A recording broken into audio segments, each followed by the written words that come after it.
नमस्कार दोस्तों, मैं doctor Monika Sachdeva, medical director Pravi hospital. अच्छे क्वेश्चंस आ रहे हैं हमारे पास और इन कॉमन टॉपिक्स में बात करना इसलिए जरूरी है क्योंकि अगर हम आपकी इससे थोड़ी सी भी हेल्प कर पाते हैं तो हमें लगेगा हमारे वीडियोस बनाने का काम सार्थक हो रहा है।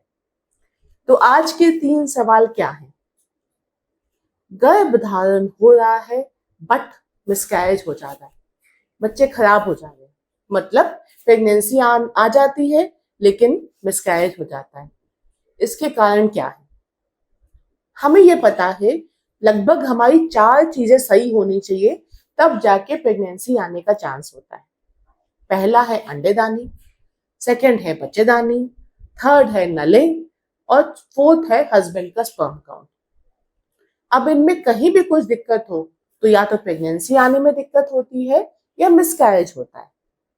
अब मिसकैरेज पे अगर हम बात करते हैं, मिसकैरेज की जो प्रॉब्लम है या तो अंदरूनी जेनेटिक प्रॉब्लम है, अंडे या शुक्राणु में हो सकती है, या बच्चेदानी में कोई समस्या है कि मिसकैरेज हो रहा है, या फिर मदर में कोई हार्मोनल इम्बैलेंस है जिस वजह से मिसकैरेज हो रहा है, गर्भधारण के बाद प्रेगनेंसी आगे नहीं बढ़ रही है, या फिर कोई थायराइड की प्रॉब्लम है जिस वजह से मिसकैरेज हो रहा है, या फिर ऐसा भी हो सकता है कि अंदर कुछ इन्फेक्शन हो, कोई समस्या हो, कोई हार्ट डिजीज या अनकंट्रोल डायबिटीज हो जिस वजह से मिसकैरेज हो रहा हो। ये भी हो सकता है कि किसी और बीमारी की वजह से आप कोई दवाई खा रहे हो जो आपके बच्चे की ग्रोथ में नुकसान पहुंचा सके। तो गर्भधारण के बाद जब प्रेगनेंसी नहीं आती है और या फिर मिसकैरेज होता है, आपको सबसे पहले अपने डॉक्टर के पास जाना है। आपके काफी सारे टेस्ट होंगे, कुछ ब्लड के होंगे, कुछ अल्ट्रासाउंड होंगे, जरूरत पड़ेगी तो कैमरा डाल के अंदर बच्चेदानी को देखा जाएगा, आपके हस्बैंड का स्पर्म टेस्ट होगा, उनका कैरियोटाइपिंग ब्लड टेस्ट होगा, जेनेटिक टेस्ट होगा। हो सकता है आपकी फुल बॉडी चेकअप हो और आपसे प्रॉपर हिस्ट्री ली जाए कि आप क्या दवाई, कहीं कोई मसाला, कहीं कोई गोली आप ऐसे तो नहीं खा रहे हो जो आपके बच्चे की प्रेगनेंसी आने में दिक्कत हो रही है। तो ये बहुत बड़ा एक अप्रोच होती है, बहुत बड़ी एक डिटेल एनालिसिस होती है जानने के लिए कि गर्भधारण के बाद बच्चा खराब क्यों हो रहा है।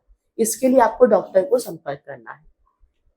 अब आता है सेकंड क्वेश्चन, गर्भधारण हो ही नहीं रहा, जिसको हम लोग आजकल कहते हैं इनफर्टिलिटी या निसंतानता की समस्या।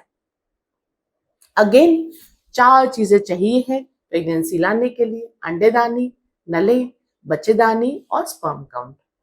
अगर गर्भधारण नहीं हो रहा है तो या तो अंडेदानी में प्रॉब्लम है, या बच्चेदानी में प्रॉब्लम है, या नलों में प्रॉब्लम है, या शुक्राणु में प्रॉब्लम है। इनके भी होते हैं डिटेल टेस्ट। हस्बैंड का सीमन टेस्ट होता है जो शुक्राणु के बारे में उनकी क्वांटिटी और क्वालिटी को बताता है। फिर होता है बच्चेदानी का अल्ट्रासाउंड जो बच्चेदानी का बताता है स्थिति के अंदर कोई रसोली, गांठ, पर्दा या जाले तो नहीं है, या बच्चेदानी बहुत छोटी तो नहीं है, या बहुत बड़ी तो नहीं है, या कोई इन्फेक्शन तो नहीं है। फिर होता है नलों का टेस्ट। नलों के बहुत सारे वैरायटी के टेस्ट हैं। मोस्ट कॉमन होता है हिस्टेरोसैल्पिंगोग्राफी, जिसमें हम दवाई डाल करके पेट का एक्सरे लेते हैं देखने के लिए कि नलें खुली हैं कि बंद है। फिर आता है अंडेदानी का टेस्ट। अंडेदानी का टेस्ट सबसे इंपॉर्टेंट हिस्ट्री से आता है कि अगर आपको समय पे महीना आ रहा है मतलब अंडेदानी आपकी सही है। सेकंड आपका आता है ये टेस्ट देखने के लिए कि आपके हार्मोन्स की ताकत कितनी है, वो ब्लड से पता चलता है।